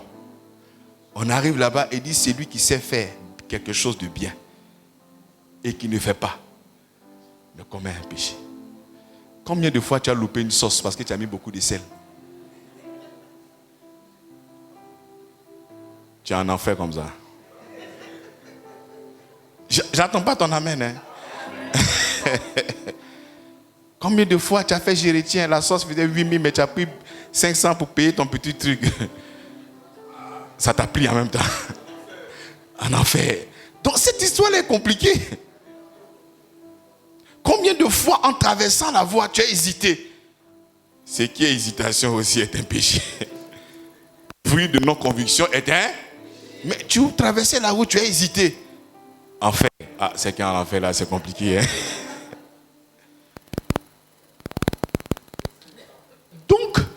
gloutonnerie. Mais c'est grave.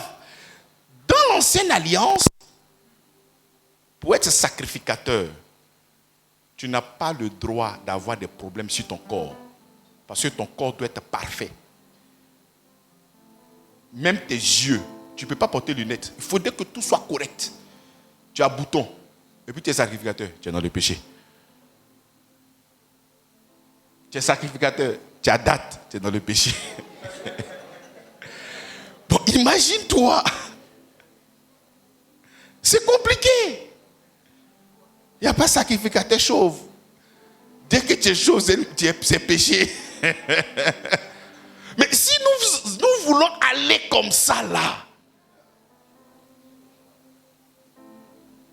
comment est-ce que tu vas réciter ces péchés-là devant le Seigneur? Comment? Voilà pourquoi le moyen par lequel le Seigneur te pardonne n'est pas par toutes ces choses-là, mais seulement que par son sang versé à la croix de Golgotha. On te demande d'avoir foi. Et foi. Et puis tu es pardonné. Tu dis non, mais c'est trop facile. Oui, c'est facile. Mais c'est d'un point de vue. C'est toujours facile d'un point de vue. Mais de l'autre côté, il y a la souffrance. Dieu s'est fait un homme. Ça, c'est une humiliation. Il a été frappé, chicoté. Normalement, le plan de la rédemption, c'est les femmes qui doivent maîtriser ça. Le gars t'invite pour aller manger à Monaco. Pour toi, c'est facile ou c'est pas facile? C'est doux ou c'est pas doux? Mais il y a la poche de quelqu'un qui souffre. Il y a la poche de quelqu'un qui est en train de souffrir. Donc aujourd'hui, nous sommes contents, nous sommes heureux. Pourquoi? C'est le dos de Jésus-Christ qui souffre. L'apôtre Paul a compris. Il dit, je porte les souffrances du Christ. C'est ça la justice du Seigneur. Pour te déclarer juste, le Seigneur ne regarde pas ta manière de fonctionner.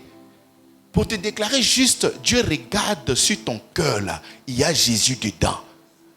Il regarde dans ton cœur si tu comptes sur lui. Mais Pierre l'a dit, afin que notre espérance soit reposée sur lui. Quand toi tu dis que... Bon, les gens qui disent que non, l'homme ne peut pas être juste, l'homme ne peut pas être juste. Mais quand la Bible dit le juste vivra. Ah, donc il y a les justes. La Bible dit le juste vivra par la foi, non? Donc il y a les justes. Donc les justes là, eux, ils font comment pour être justes?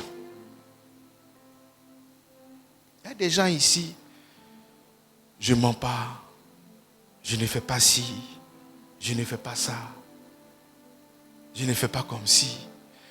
Il y a un prêtre là que je suis de ce temps-ci là, non, il me plaît trop. Non, le gars là, maman, si je peux le voir un jour, je vais l'embrasser.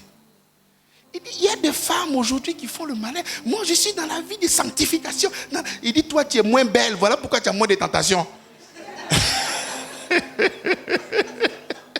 La seule, elle est belle, donc elle est toujours tentée. Toi, même si tu veux pécher, il n'y a pas occasion. C'est pour ça que tu es bien dedans. Mais le gars là, mais le méchant, il est dur. Hein? Donc, si nous voulons aller avec notre propre chair, c'est difficile. C'est pour ça que le Seigneur est venu pour nous sauver. Qu'est-ce que Romain dit? Il dit, Dieu nous a réconciliés en Christ. Mais comment? En n'imputant point nos offenses.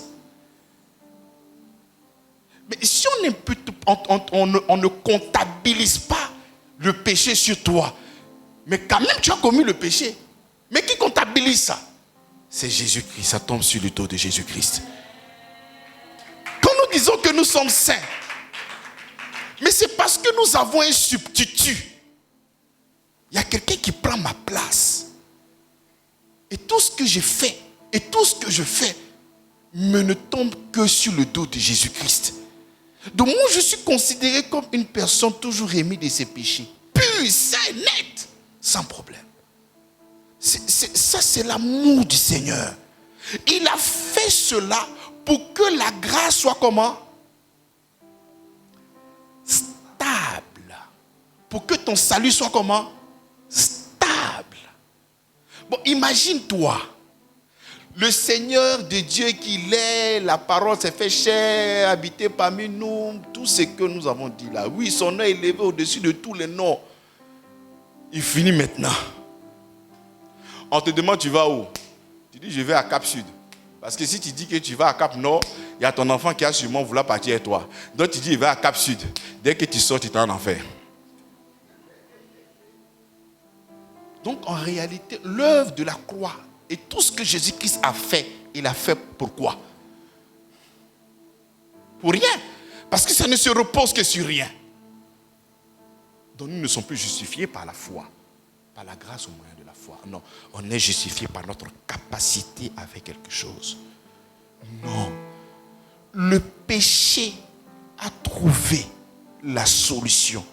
Et sa solution, c'est Jésus-Christ. C'est le sang qu'il a versé pour nous. Donc ne soyez pas inquiets. Ne promenez pas des regards. Lorsque vous entrez dans la présence de votre Seigneur, ayez la conscience de ce qu'il a fait pour vous. C'est là que nous allons arriver maintenant dans la conscience. Parce que c'est là-bas aussi que le sang de Jésus-Christ va jouer un rôle très important dans notre conscience. Parce que si tu n'es pas conscient de ça, jamais tu pourras arriver. Regardez le fils prodigue. Même les paraboles que le Seigneur donne, mais c'est par rapport à l'évangile. Il est parti. Il a demandé à son père, pardon, donne-moi ma part, moi je suis parti vivre. Et cette vie de machin, là, je ne suis pas dedans. Il dit, il n'y a pas de problème, tiens. Il a pris, il est parti, boucan, shawata, il a fini de dilapider tous ses mouvements, tous les mouvements à côté. Il a fini ça. Maintenant, son âme est fini, les soukous. Toi, tu as déjà vécu ça. Tu finis de boire matin, tu as faim. Puis tu cherches maintenant. Il n'y a pas l'envie, mais gars-bas. C'est-à-dire, le gars, maintenant, il est à terre, il est déchargé. Donc, il est là. Le poids de la culpabilité, parce qu'il est parti de la mauvaise manière de la maison. Le poids de la culpabilité ne peut pas l'envoyer. Donc, la culpabilité va te mettre dans une position de précarité. Et la culpabilité même va te faire accepter des choses que tu ne peux pas imaginer. Est-ce que tu sais qu'il y a des femmes, ça arrive souvent aux femmes. Tu as un discours avec ton papa. Parce qu'il y a des problèmes, tu sors de la maison. Et tu te retrouves sans maison. Et à force de trouver un docteur, tu es tombé sur un faux type qui a abusé de toi. Ah non, ma soeur, j'ai t'aidé. Ah. Non, le gars là, il est amour alors qu'il a un autre projet. Il a un autre calendrier bien défini dans son esprit. Donc le gars, il est maintenu dans la culpabilité. Non, il ne peut pas arriver là-bas. Quand il dit qu'il ne peut pas arriver là-bas, c'est parce qu'il est conscient de quoi? Mais de ce qu'il a fait. Donc, arrivé au moment, c'est tellement difficile qu'il veut manger la nourriture des porcs. Il ne peut pas retourner parce que la culpabilité ne peut pas t'amener à célébrer le Seigneur. Moi, je disais avant que je ne comprenne véritablement l'évangile, je ne priais pas vendredi, samedi et dimanche. Je commence à prier lundi. Il a fini de prier ça, il est parti en boîte. Samedi, il est parti en boîte. Dimanche encore, j'ai parti en boîte. Donc, c'est lundi, on commence à prier.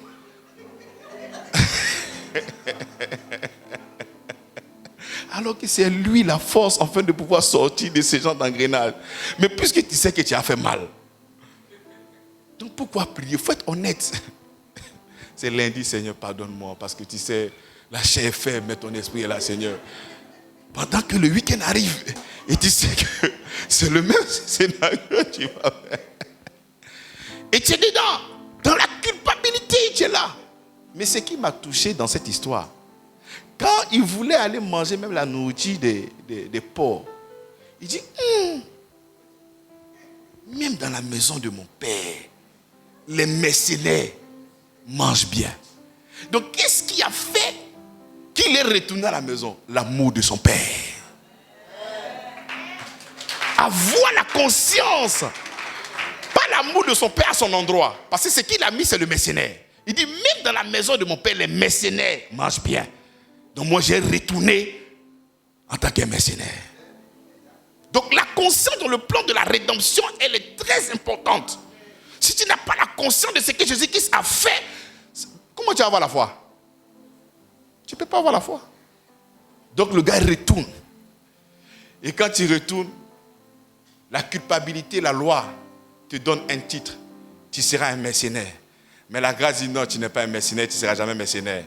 La grâce dit que tu es mon fils et je t'aime de tout mon cœur. Et il vient encore, il met encore une robe pour lui. Et c'est ça la grâce. Donc quand nous n'avons pas la conscience de l'œuvre de la croix, tout ce que Jésus-Christ a fait, c'est vain. Voilà pourquoi la Bible nous fait comprendre pour ceux qui croient. Parce que si tu ne crois pas, c'est vain. Il faut croire qu'en Jésus-Christ, nous sommes saints. Il faut croire qu'en Jésus-Christ, nous sommes parfaits. Il faut croire en cela. Parce que quand tu ne crois pas, tu vas passer ton temps à imiter plein de personnes dans la vie. Tu n'auras pas de personnalité.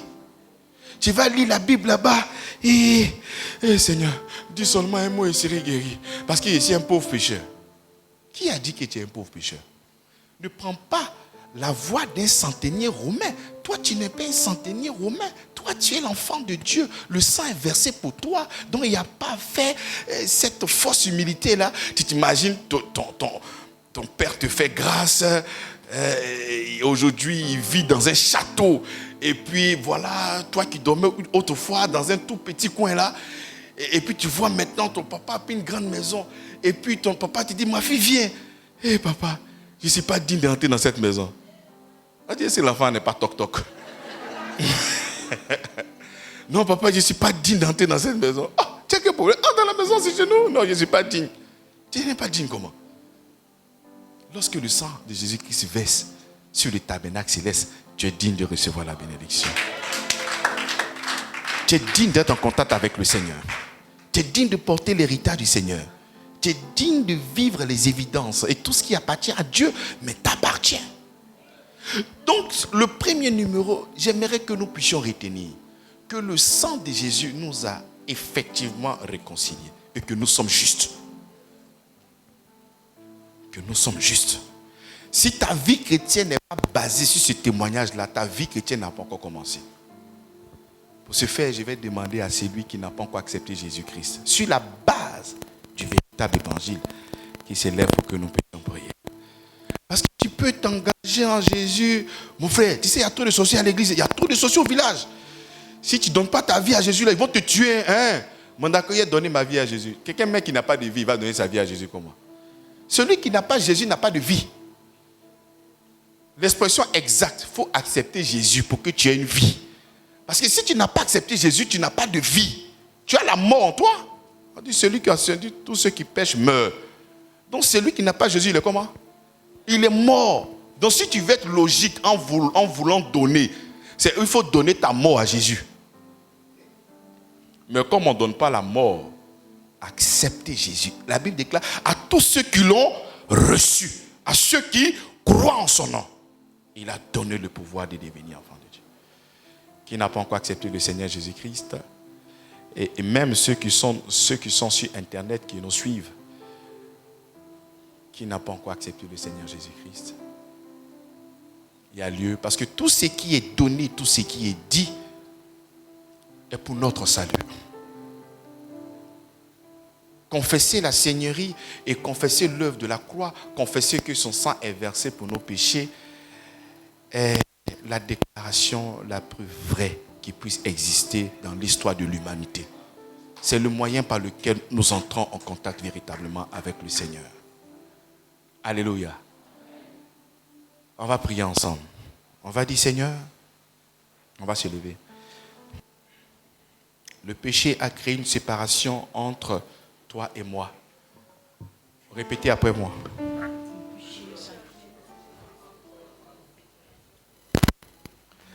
Et la mort ne pouvait que régner sur moi. La mort a toujours régné sur moi depuis longtemps. Mais grâce à ton sang, Jésus-Christ, tu as remis mes péchés à zéro. La rémission de mes péchés ont connu le jour lorsque tu as versé ton sang sur le tabernacle céleste. Seigneur, je crois en toi. Je crois en ton sacrifice à la croix de Golgotha. Je crois que ton sang est versé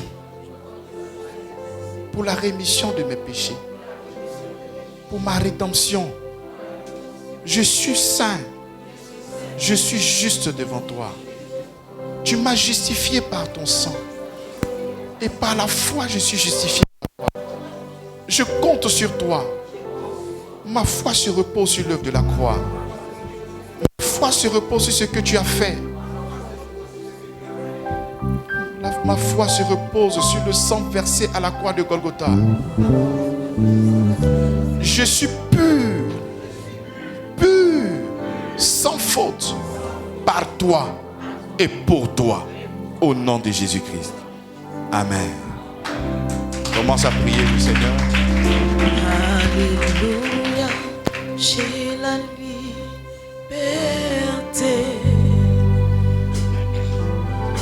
Alléluia, j'ai la liberté.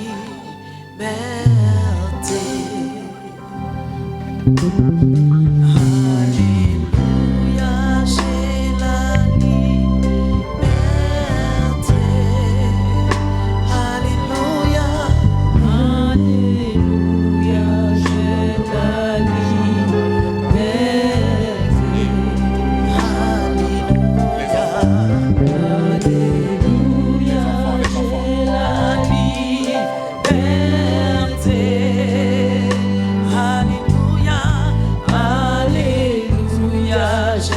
la liberté. Alléluia.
Comme précieuse, même plus tôt, comme un moyen de compléter ma course avec allégresse et d'accomplir le ministère qui m'a été confié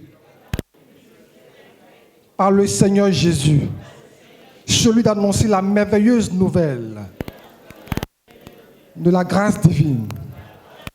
Je m'agenouille devant mon Père, de qui dérive tout nom de famille au ciel et sur la terre, afin qu'il me fortifie puissamment par son esprit dans mon être intérieur, pour que Christ puisse résider dans mon cœur par la foi, enraciné et fondé dans l'amour. Je cherche à comprendre avec tous les saints la largeur, la longueur, la profondeur et la hauteur, et à connaître l'amour de Christ qui surpasse toute connaissance, pour être comblé de toute la plénitude de Dieu, à celui qui agit avec une puissance infinie en moi, dépassant tout ce que je pourrais demander ou penser, soit la gloire dans l'Église et en Jésus-Christ pour tous les temps et les générations à venir. Amen. Quant à moi, je tourne mes regards vers l'Éternel. Je place mon espérance en Dieu, mon Sauveur. Il m'exauce. Je ne te réjouis pas Ne te réjouis pas de ma chute, ô mon ennemi, car si je suis tombé, je me relèverai. Même si les ténèbres m'enveloppent, l'Éternel est ma lumière. Cette certitude m'habite que si je demande quelque chose en accord avec sa volonté, il m'écoute. Et si je sais qu'il m'écoute en toutes choses, je sais aussi que j'ai reçu ce que je lui ai demandé. Je n'attriste pas le Saint-Esprit de Dieu, par qui j'ai été scellé pour le jour de la rédemption. Que toute amertume, animosité, colère, clameur, calomnie et méchanceté disparaissent de ma conduite quotidienne. Je suis bienveillant envers les autres, compatissant, pardonnant, comme Dieu m'a pardonné en Christ. Je suis donc initiateur de Dieu, comme un enfant bien-aimé. Je marche dans l'amour, à l'exemple du Christ qui m'a aimé et s'est offert lui-même à Dieu pour moi en sacrifice d'une agréable odeur. Je lui consacre mon temps, mon espace, ma richesse, ma force, mon mouvement. Tous, nous avons eu part à sa plénitude. Nous avons reçu un don après l'autre. En ovation du Seigneur Jésus.